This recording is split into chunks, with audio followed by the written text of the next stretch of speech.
Good morning. This is Scoreboard Therapy. Back out to Allen. His three-pointer. Bang! With Josh.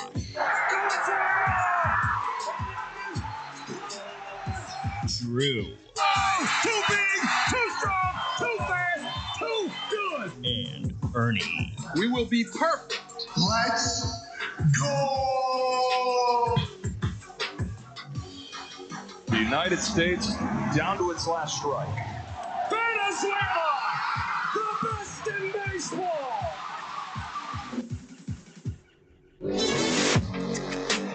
Hello and welcome to Scoreboard Therapy. Today is March 18th, 2026. I am Ernie, and I've got a lot of guests today, and we're going to be doing some musical chairs all throughout the show. But right now, we've got...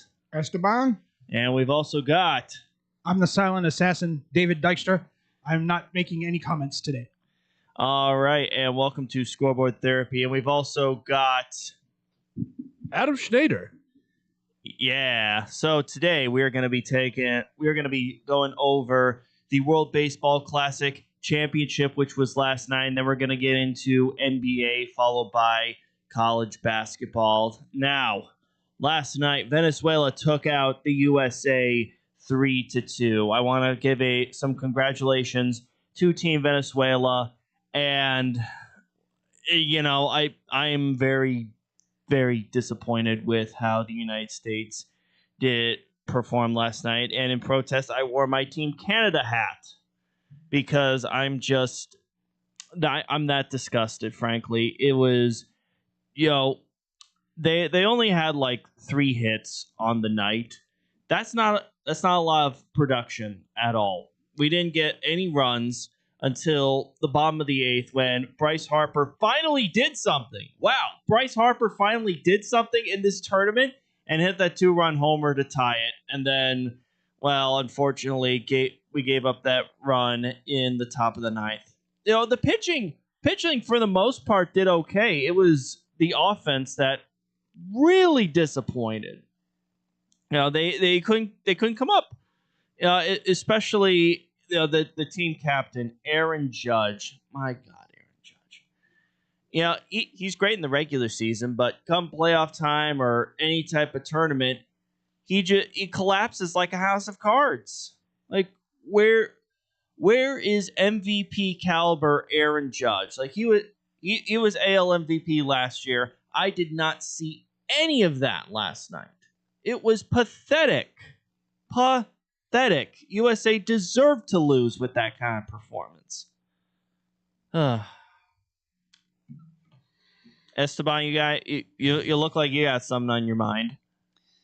Man, I mean, my props to Venezuela, dude, because they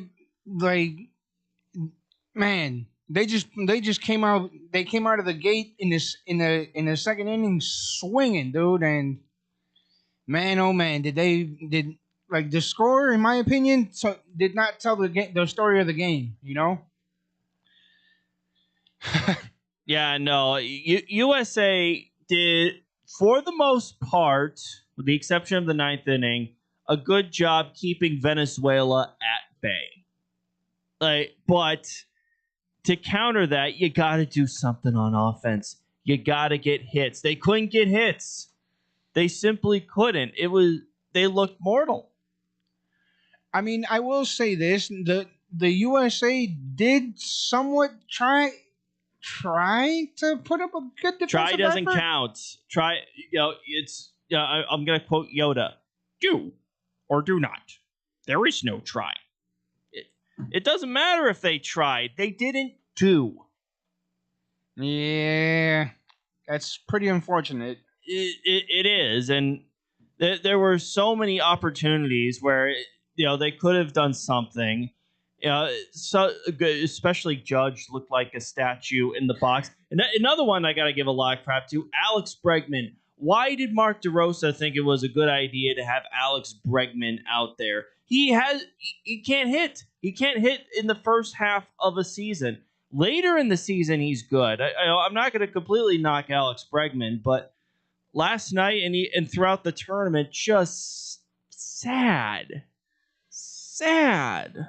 I'm playing the world's smallest violin right now. Yeah, like why they have him starting? Why didn't they have Gunnar Henderson throughout that game? He's been better. And Gunnar Henderson's had a pretty hot arm, if you ask me. Yeah, like why? I don't understand. Unless you wanted the veteran presence of Alex Bregman, I don't know why you would go with Bregman over Henderson. It's just that decision by Mark DeRosa baffles me. And frankly, for the next WBC, I would like the United States to go with a different manager, because now that's 2 straight WBCs finishing second, and they're both under DeRosa. So, can I ask you something, Ernie? Go ahead. Just in terms of where do you lay the blame?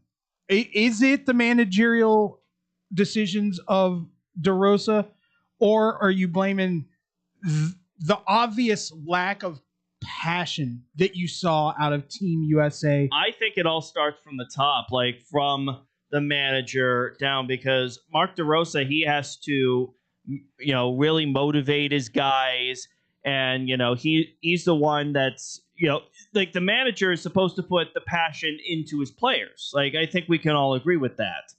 And if the passion isn't coming from DeRosa, then it's going to reflect on the rest of the team, frankly.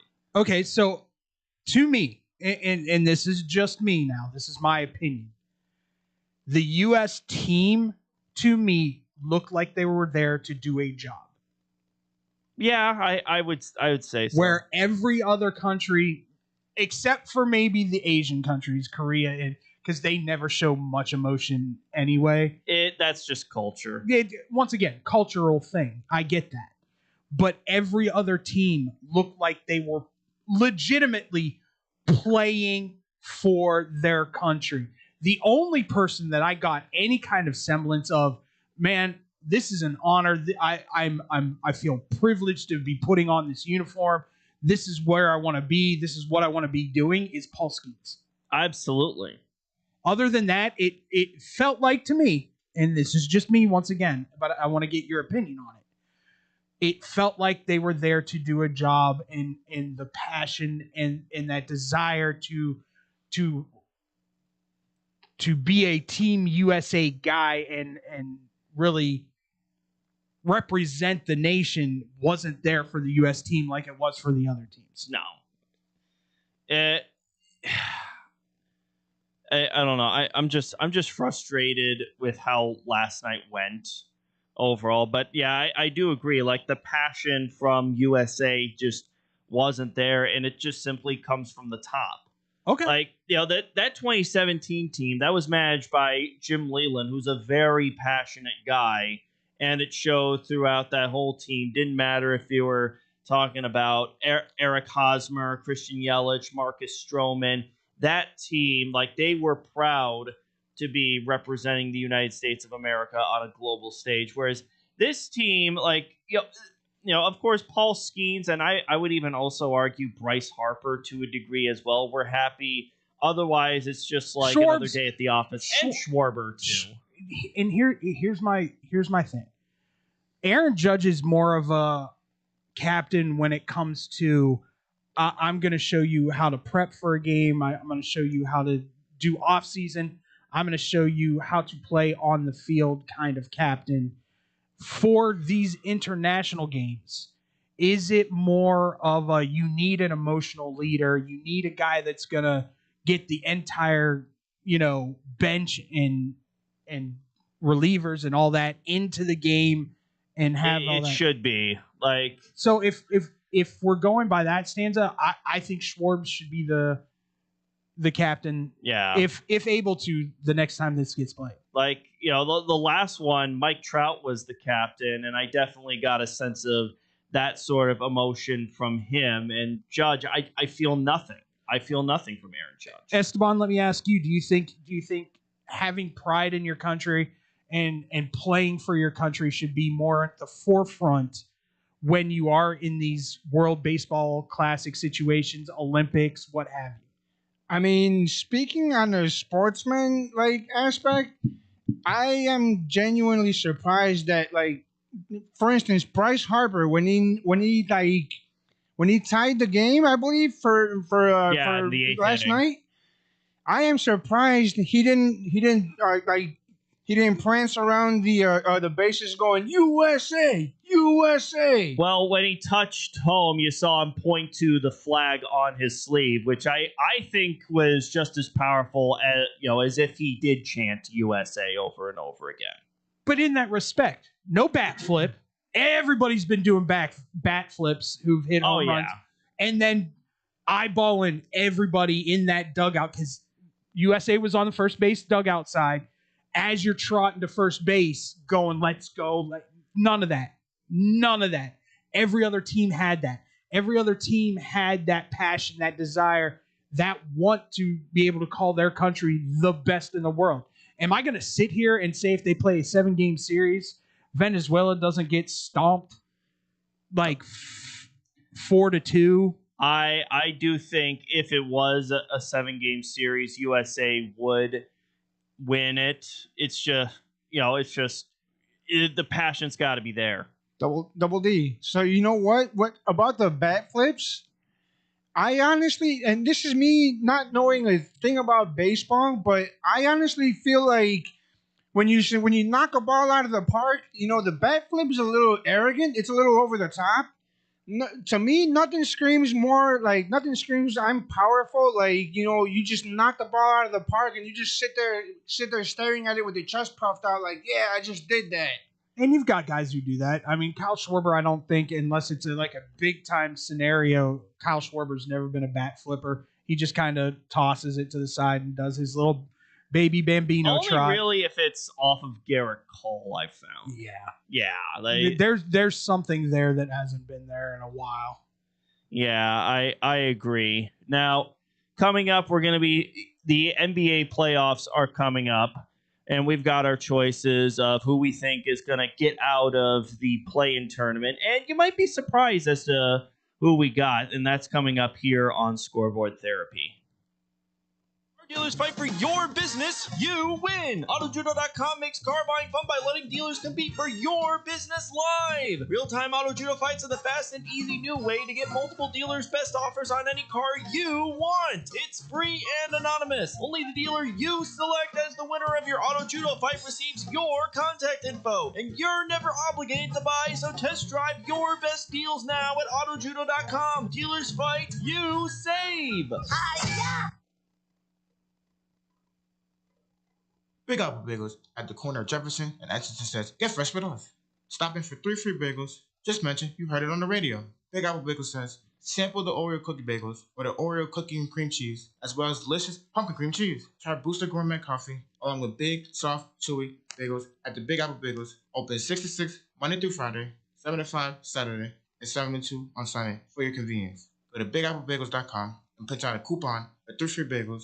Big Apple Bagels at the corner of Jefferson and Exeter. Enjoy it. Did you know that Club New in Aurora is the ultimate entertainment complex? Monday nights, it's free football and darts in the sports bar. Tuesday night is league night. Join the pool or darts teams. Wednesday night is ladies' night at Club New. All ladies get in free. Gentlemen pay $5 cover after 9 p.m.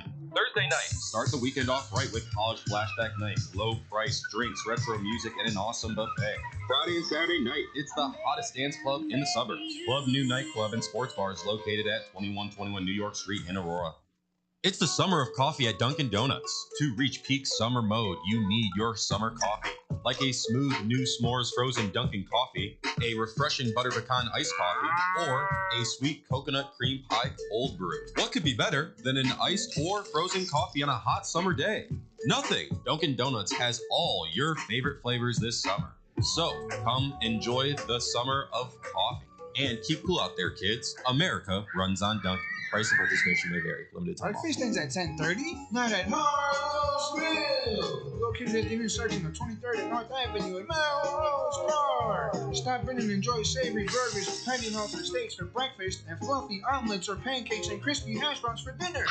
Feeling lucky? Enjoy the convenience of virtual gaming while you wait. Open 6 a.m. to 2 a.m. Monday to Saturday for your late night ventures, and 6 a.m. to 6 p.m. on Sundays. Head to Melrose Bar and visit Melrose Grill.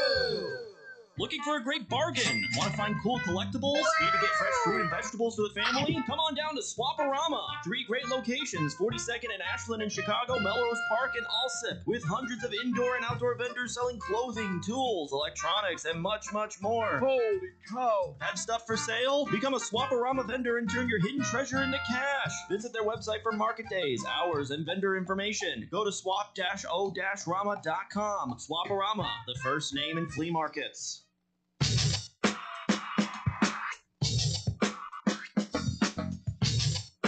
Sit back and relax on your couch as we're here with Scoreboard Therapy. De Silva, 3-ball again. Oh.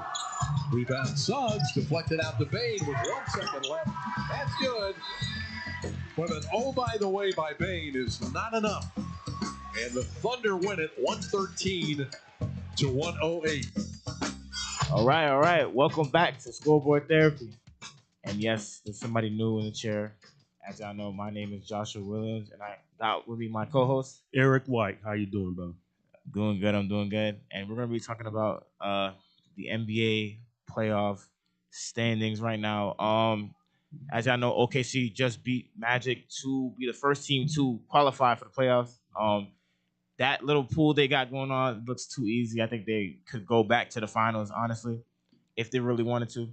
But I kind of wanted to shift my attention to the East because right now the Pistons are the number 1 team in the East, but they're not playing like the number 1 team in the East. Right. And I just think it's weird. Eric, I wanted to know, who do you think is the best team in the East right now? It's really, really hard to tell. The East is probably the weakest conference this year. The Pistons, a lot of wins, of course, but we know that regular season wins do not translate to playoff wins. But I'm eager to see how they operate in the 7-game series. Who I do want to see on what they do this year is the Knicks. This is probably their last year. If they don't get over the hump, it's going to be rebuild time in New York for sure.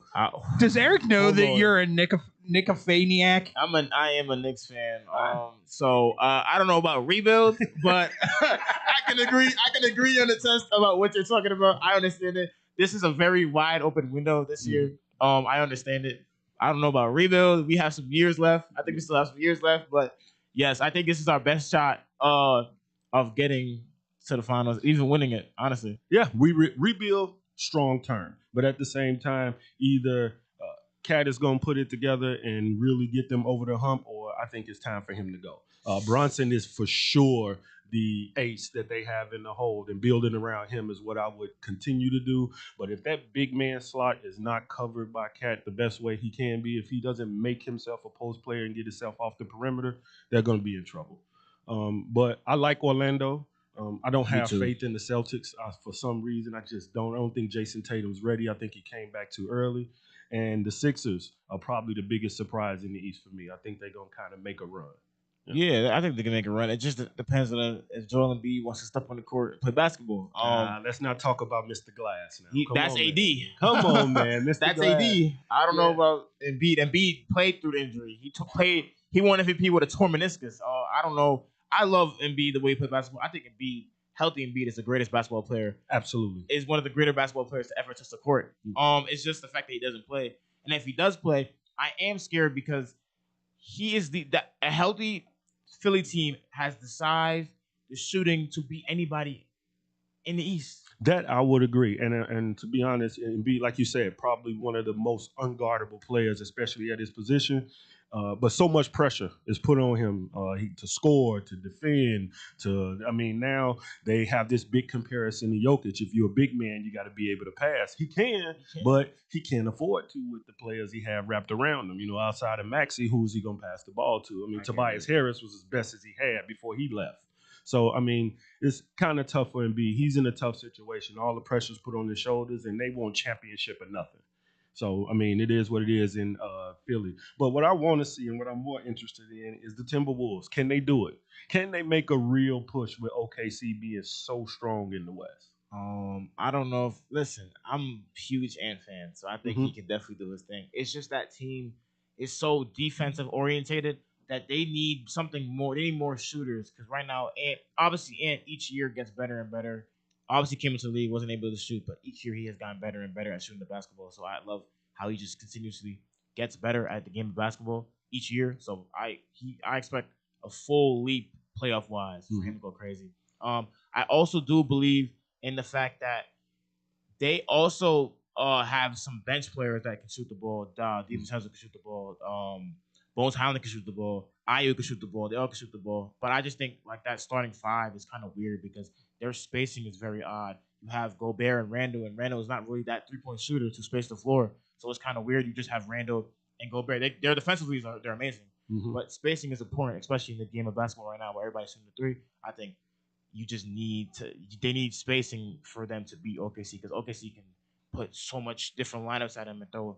They could put a lineup where Chet is just the center, and they could put a lineup where they put Chet at the 4 because he can shoot the ball, and have Isaiah Hartenstein at the 5. They could run a lineup where they have Caruso at the 1 and Shea at the 2 because Caruso can play defense. So it's a lineup kind of thing where in terms of Timberwolves, they have the size, but they don't really have the spacing to go far. So I don't know how far. Yeah, and they don't have the team culture either. I mean, the Thunder, they like each other. They trust each other. So their game looks a little bit different even when they're down. When it comes to Minnesota, you got Randall and you got Ant. Man, they get into that selfish mode, man. They put up a lot of contested shots. Now, he's good enough to make a lot of those, but, I mean, come down to real playoff time, you have to be able to give it up just as quick as you are to be that finisher. But, again, with Minnesota, like you said, they got a lot of scorers. They got people that they can put around on the perimeter that can get defensive points. Right. So that's how they manage to survive, but it's just what happens in the trenches. Who are they going to trust with the ball last? Obviously, Ant-Man's the best player in the league. He's going to have the ball in his hands, but does he take a shot with 2 people on him or does he give it up? That'll be the question for me when it comes down to it. Sure. And I think 9 times out of 10, he's taking that shot before he passes it. I guarantee you that goes up. And listen, and like you said, who says it shouldn't go up? He makes enough of them. So, I mean, it's going to be interesting to see. But again, man, the Thunder themselves, they got 3 things on their side. They've returned the most players. They got that team culture that can't be beat, and they got youth on their side. Health. They have managed to stay healthy. I mean, I know Williams has been out for a little bit, but a lot of times I think that's strategic with teams and trying to preserve players for the playoffs. But at the same time, again, youth. And again, that team culture thing is very important when it comes to making a long-term run. Tell me about what you think about the Warriors. Can I interrupt real as a non-NBA guy who I've just been hearing whispers. Right. Let me throw a team out there. Okay. Lakers. And that's the reaction everybody's giving. But if you've watched the past couple games, it looks, and I'm just saying from an eye test, it looks like LeBron has re-engaged.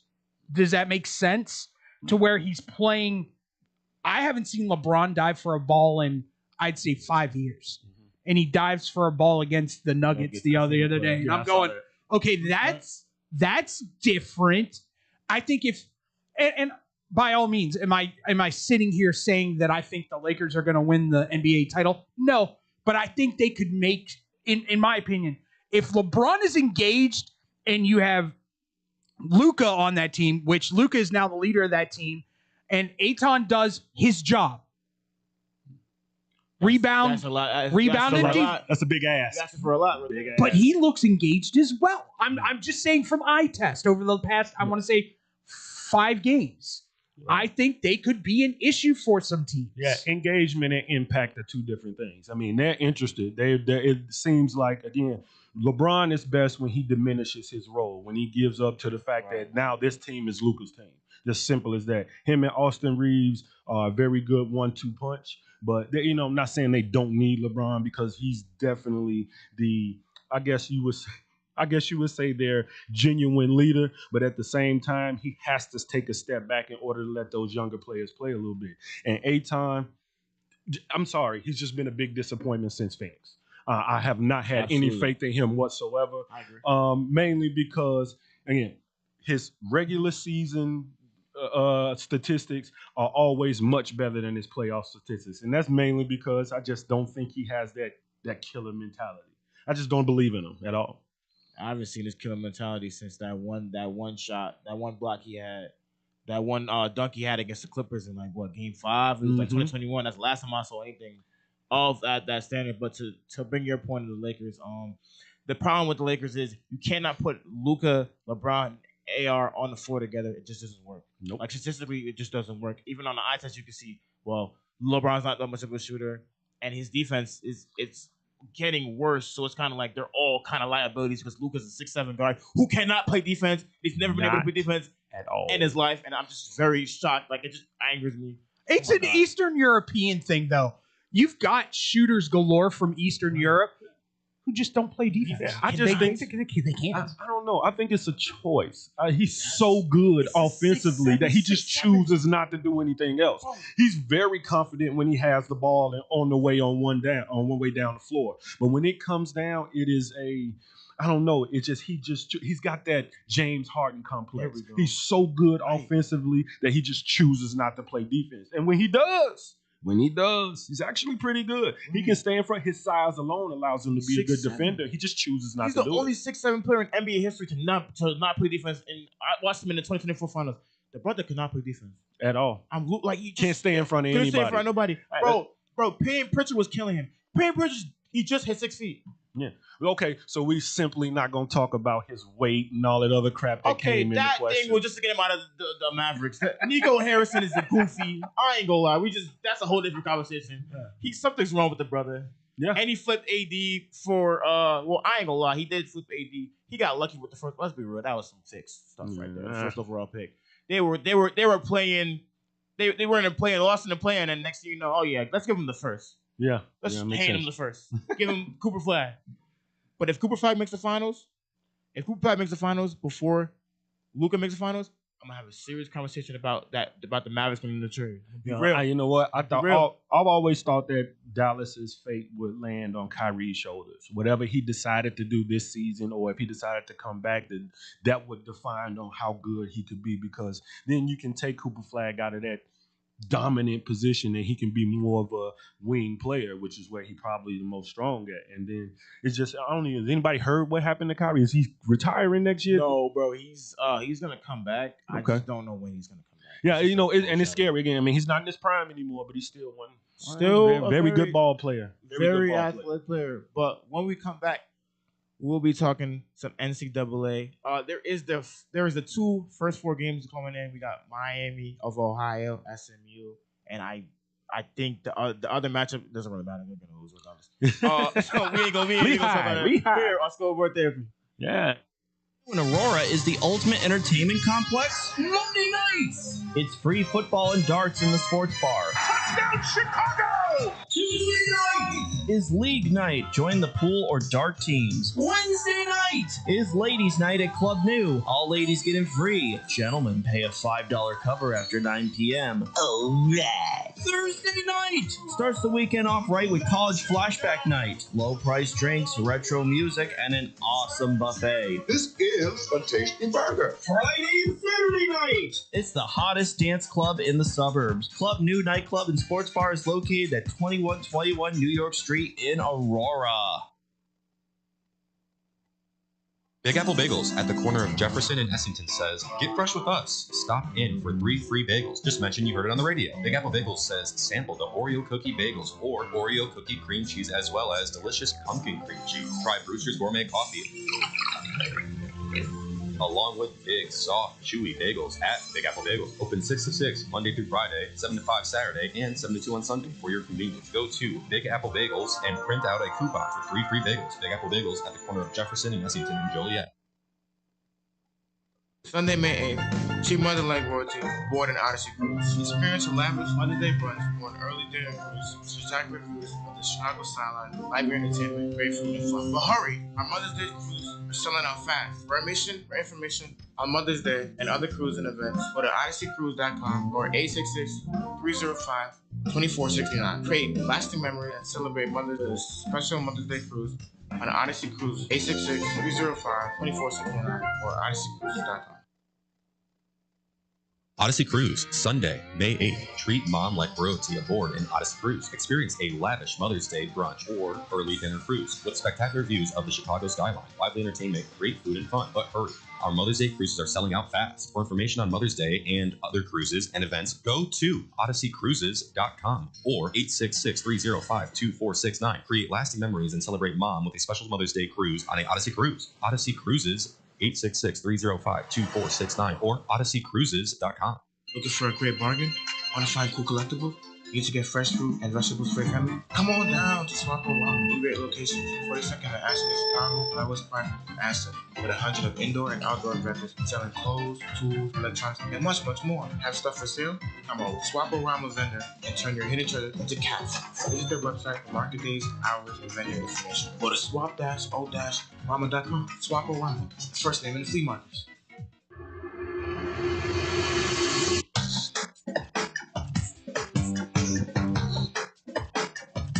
Glad you stuck around. We're back with Scoreboard Therapy.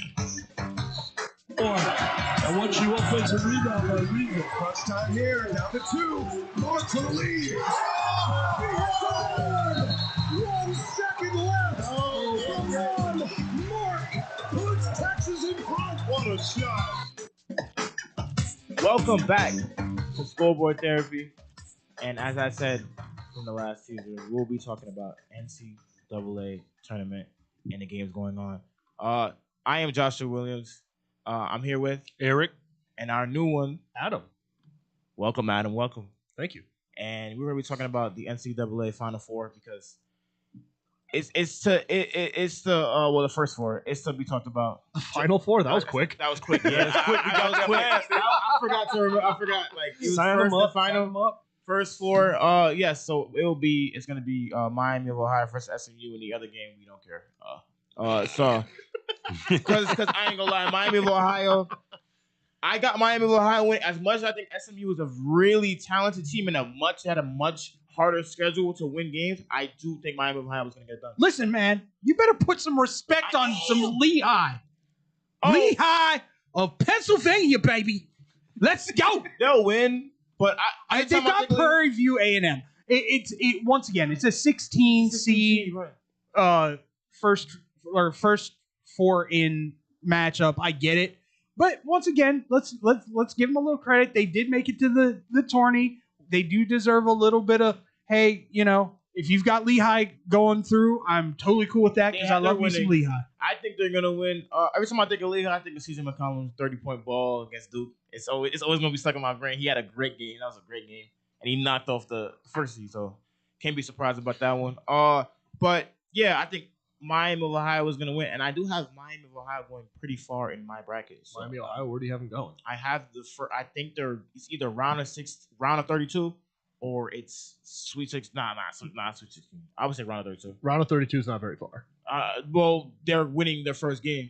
That's 2 rounds. They're actually winning their first 2 games. You have them winning. The first 4. Okay. Yeah, so they have them winning. I don't count that first 4 game because you're not officially in the tournament until your name is in the bracket. That's a great discussion to have. That's a great point, but it's who they're playing. That's the discussion to have as well. That's why I have that discussion. Depends on who they pass on to. Right. Yeah. Can I ask you guys something? Yeah. And I want your opinions. This is a great question to ask. If they make that first 4 in, those first 4 game playing games, have they made the tournament? Ooh. At that point, I'd say you have an uneven number if you look at it in terms of like how. Yeah. Oh, wait. But if they make those first games, so yeah, they're in the tournament. They're you feel like they've made the NCAA tournament. They made the tournament.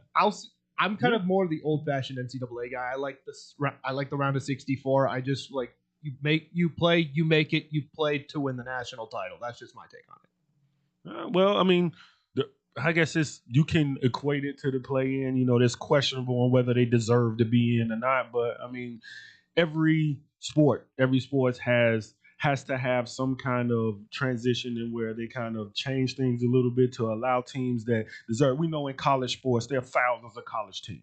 All right, and some of those teams have had undefeated seasons, and they won't even see or get a look at the college tournament. So every once in a while, it's good to kind of shake it up, give some of those teams with some high-end players or very good records a chance to jump in that 64, and then see if they can shake it up a little bit more. Because nobody loves anything more than an upset. Oh, I love it. And I have a lot of upsets in my bracket. Queens is beating Purdue. Queens is beating Purdue. Write it down. Write it down. Listen, man, I love that. I love that talk. Mm-hmm. Not gonna lie, I'll probably shake a little money on that just because you said it and just I have love some that. fun with it. I don't know. I like Queen. I like their guard play. I really think they have a chance to upset.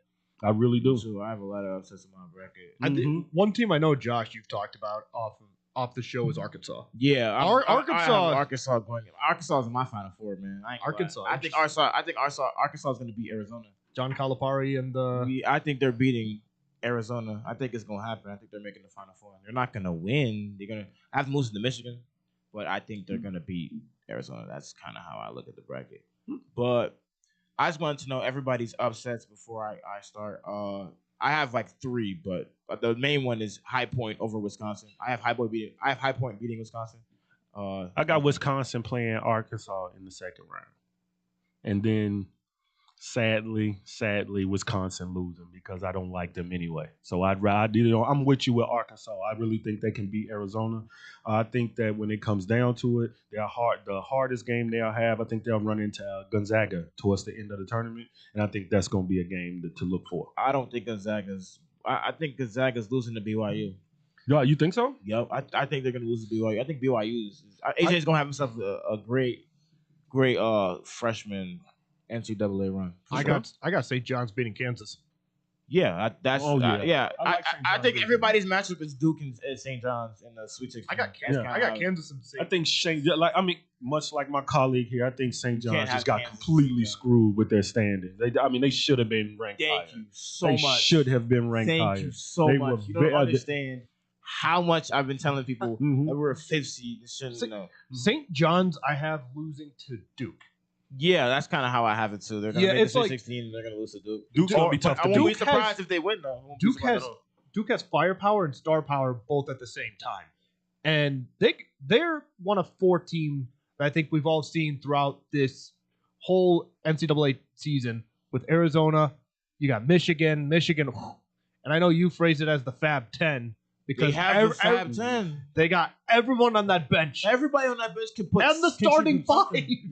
I will not be satisfied in this tournament unless there is a Duke and Michigan State matchup towards the end. I want that. That is going to be a powerful matchup. It's not gonna happen. I got both of them. I have Michigan making the final. I just have Duke losing to Houston. I got Houston winning the whole Who's game. ordering the pizza? Oh, you got for that Houston game? taking it I off? got Houston taking it off. I saw Houston play early Houston on in the taking it season, and they were all right, but I got Houston taking it off for sure. Duke is going to be avenge tough their to beat. loss. Duke is going to be tough to beat. I got Michigan for this one. Michigan, yeah, I got Houston. Houston and Michigan is my final. I got Houston beating Michigan. Oh, to win it all. To win it all. Mine is Houston. I got Arizona going. I got Michigan's 83-79. So you got Michigan beating Arizona? Yeah. Okay. And you? As bad as I want to say it, as much as I am not a fan of them, I say Duke wins it all. Duke wins it all? Duke wins it all. I'm sorry, they got the firepower. You're my new favorite student. Size and athleticism. They have it, man. This year, they simply have it.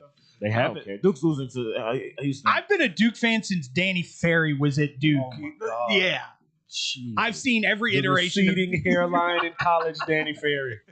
God Almighty. It's a good name drop, though. Good, hell of a player. That's some lore. Okay. When I think of Duke, I think of Christian Laettner over it. I do think of Christian Laettner. Christian too. Laettner. Oh my God! The shot? 5 seconds that was supposed to be 2 point whatever seconds. That was way too much time. He did not have time to catch, dribble, and shoot. You agree with that? Dribble and shoot. I agree. Catch, dribble, then shoot. He was so good. They it's put him Christian in. Laettner. He put him on a 92 He was one of the dream team. college gods at that time. Probably paid I him. don't know what you're talking about, They sir. probably That made was it. He's trying to be perfectly done. Nah, it's okay. Executed play. But I tell you what, that probably made him the most hated player in the nation after he made that shot. They've done an ESPN 30 for 30. Yeah, I they hate hated Christian him after Laettner. that. It's because of the situation with the Dream Team and how Michael Jordan didn't want Isaiah Thomas, and they kind of slid him. Yeah, but in there. I've never seen Well, a player. let's be very honest. Him going to the Dream Team absolutely ruined any chance of him being an NBA star. Absolutely. Absolutely. They put him around way too many Talent. legends Too much in off-red. order for him to get any kind of look that would make him significant for the rest of his career. It's duking them forwards, man. Each year, I forgot he was have on that forwards. team. You know that? I forgot he was on that dream. It's because of the every like couple years, Duke gets the forward that just changed the game. Like when Duke had like Grant Hill, everybody thought Grant Hill was gonna be this. You know what I'm saying? The injuries happened and all that. I just want to, shout out my university, Alabama. I'm gonna just say one. You owe me $5. You owe me $5. He's gonna say it. Alabama. I just want. Oh my god. Oh, brother. I have them going to the Sweet 16. I don't have them going any further. Sweet 16. We lose to Michigan. Realistic. Sweet 16. I gotta pull up the bracket. That's our ceiling. Sweet 16. I'll pull up the bracket. Hold on, because Wait a that minute. means they have to win like 4 rounds. They have to beat Akron, who is pretty good. Akron's good this year. No, we play Hofstra. They're gonna. That's beat your first Hofstra. game. And Yeah, then first game is it's Hofstra. Texas Tech. Okay. That's who I have going against. They're not. I don't think they're. I don't have them beating Texas Tech. I said our ceiling is the Sweet 16. I didn't say That that's one. the ceiling. They're not beating. We're not making it any They're further. not beating Tex, Yeah, exactly. Tex, one of my sleepers. Texas. If Tobin can be back, I don't think they're beating BYU, man. I'm gonna be honest. Look, at the end of the day, as don't much think as they're I beating love the team, I'm going to be realistic with us. We're not making it past Sweet 16. If we even get there, the round of 32 is probably more realistic, if anything. Yeah, y'all are gonna beat. I don't win y'all first round. I just I'm looking at it and I'm like, I mean, low key, I have Akron beating Texas Tech, so I do have Alabama in the Sweet 16. I'm gonna be honest. I want do you have to the know Sweet this 16. too, just for the record, Houston. I have Illinois beating North Carolina first of all in the second round. So They don't you get out have of the North first Carolina round. beating I got VSU. North Carolina beating VSU. They're not beating. And then I got Illinois beating Houston the round after that. They're crazy. Hands down. That's a crazy take. Shout out to Tim Anderson again, Cannot my score boy at all. Tim Anderson. Shout out. They cannot play Illinois, defense at all. baby. Nothing Illtown. defensively. I can't name. Cannot play defense at all. They can't play defense to save their life. Their life. Young Petrovic, baby. I'm not going past that. Illinois. They're not Their beating. guard play is awesome. They're I not love beating. Illinois. They're not beating Houston. Love Illinois. They're not beating Houston. I love Illinois, too. They're not beating Houston. Here's the thing. They've had a lot of issues even trying to make it far into the NCAA tournament. my whole issue with Illinois this year is their defense. Yeah. And that's once again, to me, you have to play some semblance of defense in the NCAA tournament to advance past Sweet 16. Oh, yeah. And if they're going up against Houston in the Sweet 16, I think that might be where it ends, because for me, Houston is probably, I'll put them as the best defensive team in the country right now. In the world last year. It's just, can they get the scoring? Because for me, Houston is probably one of the more streaky teams in the tournament of the high level teams. Right. They can go cold and they can go cold for a while. Yeah. But that defense holds people down. So it's going to be interesting to see how that works out for Houston. Mm-hmm. Okay. I don't disagree. I got I'm looking at my bracket right now. I almost had Penn. There was some brackets I made where I had Penn beating Illinois. Like I kid you not. Like TJ Power gonna put buckets on that team. Yeah. He gonna put buckets on that entire team. And I have some. I don't have a single bracket where I have North Carolina winning. I'm sorry. I just don't have it. Just can't see it. Not even against VCU though. Not even against VCU. I think they're good enough to beat VCU. I mean, some brackets I have them winning, but it's like the main bracket I don't have them winning. I've never watched their team without Caleb Wilson, and it's gonna be very hard to watch a team without. I did. I watched it for the last 2 weeks. They look disjointed. Without Caleb Wilson, they look lost on the court. They do not look like they are they're playing as individuals now and not as a team. And they don't have that bailout guy anymore. Right. So I like the VCU thing. I do. I think VCU could take down North Carolina. I watched VCU over the weekend in their tournament. They looked solid, very, very impressive. So I'm with you. You and I agree on two of our favorite. I love High Point. They're just high energy, and they have a guard on that team that could have a Steph Curry kind of impact on the NCAA tournament, to where if you don't guard him, he's going to drain threes, and he's going to drain a lot of threes. I know this is kind of going to the left a little bit here, but I got Iowa State going to the Elite Eight. I think Iowa State's solid. I think they might be one of the Elite under. Eight. I think they're one of the underappreciated teams They don't in really, the tournament. There's no really like when I look at their like comp, it's like okay, they win. They're gonna win against Tennessee State, but then they play either Kentucky, who's not as good as they were past years, and St. Clair, who's I think St. Clair is gonna beat. Kentucky. That's another one that could very easily happen. I mean, I see Iowa State getting, I guess, what, the 16? I think they lose to Tennessee.